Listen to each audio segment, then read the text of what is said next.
Corn কার কার খেতে মজা লাগে। আর এই কর্নটা যারা বাসায় বানাবেন অনেক মজা লাগে এটা খেতে বাসায়।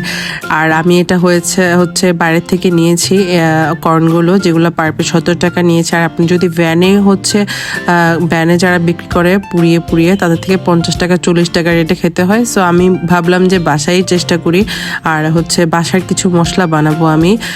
তো তাই হচ্ছে আমি এখানে এনে আগে এগুলার ভালো মতো মানে উপরের খোসাগুলো মানে ছুটাচ্ছিলাম।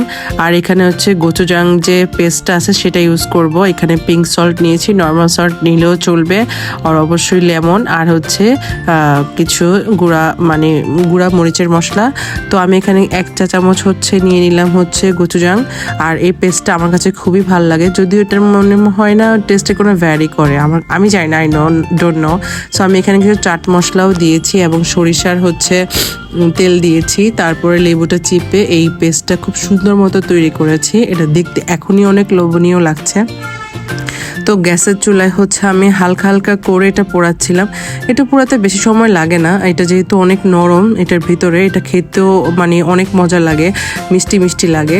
সো আমি এগুলো হচ্ছে বাসায় পোড়াচ্ছিলাম। এরপরে যখন দেখলাম যে ভালো মতো পোড়ানো হয়ে গেছে, তখন আমি যে মিক্সচারটা তৈরি করেছি সেটা হচ্ছে এটার উপরে আস্তে আস্তে করে হচ্ছে মানে ছড়িয়ে দিচ্ছিলাম, ভালো মতো লাগাচ্ছিলাম। যত সুন্দর করে লাগানো হবে এটার টেস্ট তত বেশি মজা লাগবে। আর পার্সোনালি আমার আর রুদ্র হচ্ছে সুইট কর্ন অনেক বেশি পছন্দ, কারণ আমি এই শীতে প্রচুর খেয়েছি। সো এখানে হচ্ছে আমি এখন এটাকে আবার একটু মশলা লাগিয়ে একটু জাস্ট মানে এই পিট করে সেঁকে নিব। আর এটা দেখতে এত লোভনীয় লাগছে, খেতেও প্রচণ্ড মজা লেগেছে, মানে বাইরের তুলনায় আপনি আমাকে বলতে পারেন যে 100% এটা অনেক বেশি মজা লেগেছে। সো সবাই বাসায় এটা ট্রাই করবেন। অ্যান্ড এখনই কিন্তু সিজন শেষ হলে আপনি এটা আর পাবেন না। Thanks for watching.